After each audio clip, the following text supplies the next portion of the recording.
So this is the last part where I kind of talk a little bit about where we've been and what the strategies that we used in today's PLT leaders meeting. So I want to go to the presentation just to give you a little bit of information and to talk about what we actually did today and some strategies that hopefully you can share with your PLT leaders or use in your classroom. These can be effective. I've seen them work with all levels. And of course, these are just a few strategies. But I really wanted to model as much as possible some strategies that we could use in a classroom so that not only are we gaining information that we need to be good PLT leaders, but also getting some strategies that we can take back to our PLT or that we can use in our own classroom. So we will start here. The first strategy that we looked at is here.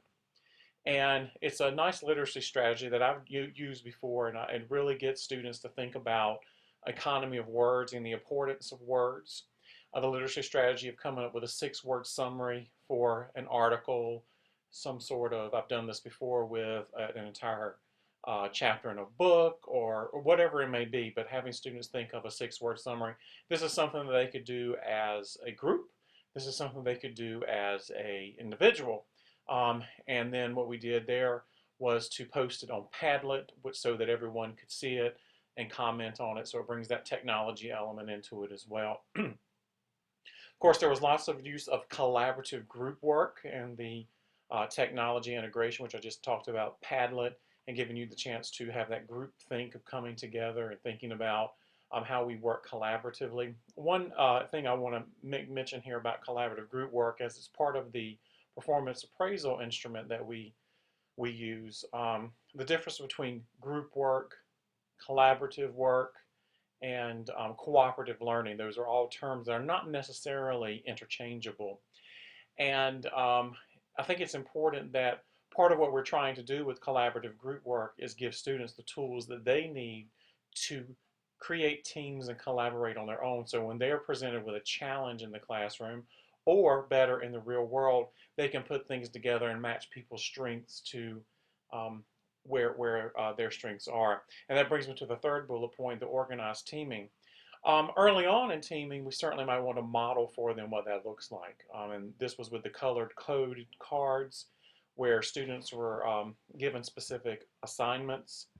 Of course, the use of differentiation was in play here, but helping students to find roles that you can gradually release dependence on you and give them the opportunity that you need to create a collaborative team.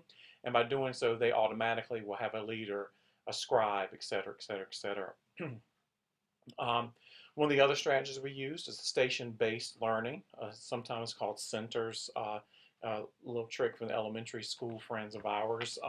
Station-based learning can be powerful to bring in collaboration, classroom talk, questioning, giving you an opportunity to work with smaller groups of students to flesh out some issues that they may have. And of course, if we remember the teaming and the collaborative group work, we looked at some strategies on video, the 1-3-6 strategy and the wingman strategy to help get some reluctant learners in there. Also, consciously in this particular presentation was thinking about different learning modes of students, giving them something visual to do, some reading, discussing, so that we hit on different ways that students may learn, or just to make a variety of activities in the classroom. One of the big things I wanted to focus on, and I think that we as high school teachers struggle with a little bit, is this whole differentiation model. Scaffolding comes into play here as one of our common instructional framework models. So looking at how we differentiate a little bit here and thinking about differentiation in terms of content, process, and product, those are 3 important ways that we differentiate instruction, according to the Carroll Tomlinson model that many of you may be aware of. One way of differentiation was actually to assign the roles to some groups and allow choice for others. This gives me the opportunity to pull in people that I need to be a leader, for example, or pull in a person who might be shy, or pull in a person to base their strengths off of, give them a task to base their strengths on. I might have someone who's really good at writing, so I make them the scribe, or really good at speaking, I make them the speaker, that kind of thing. Um, Differentiations through the color coding, giving students sometimes choices, sometimes not choices, depending on what I need for that day. The big way that I tried to differentiate the actual work was through the use of the differing graphic organizers. And this is one of the easiest ways to do this. And again, up front, I will say that this requires time and planning. This is where it's good for PLTs to work on this together. And really thinking about in differentiation, we think about, at least simplistically in my mind, I think about a group of high, medium, and low.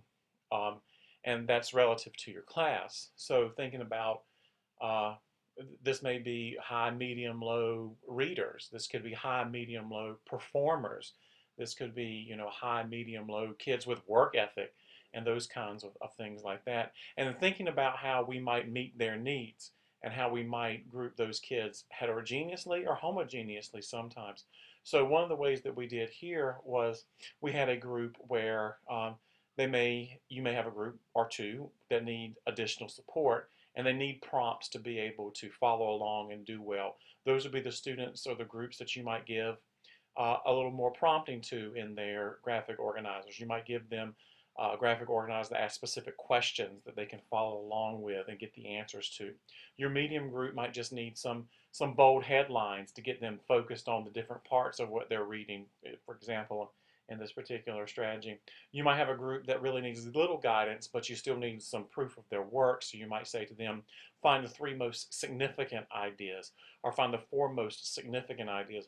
And this is fairly easy to do once you create a structured graphic organizer, if that's what you are wanting to do with this, and then take away parts to create the less complex ones that have strategies there for your higher level learners. So it's just something to think about, and that's really the process of differentiation.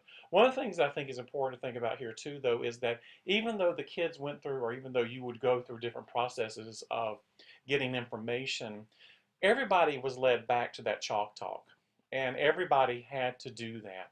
So whereas the work you were doing within the group to get there may have been different, the final product and the important part of was gathering your ideas on that chart paper should have been the same for everybody, just different ways of getting the information. And that was the points down here. The other part is that with some of these things and chalk talking and this and that and the other, is you can photograph it, put it on your website so students can refer back to it and say, oh yeah, that's what we talked about for that day. But this is the end of our presentation. I hope that you got something out of this, something you can take back to your PLT group, some things you can talk about. I certainly would hope that you would take back to your group information. The videos would be something good. They're short, that your group can sit down and watch together and talk about how you might use that strategy in your classroom.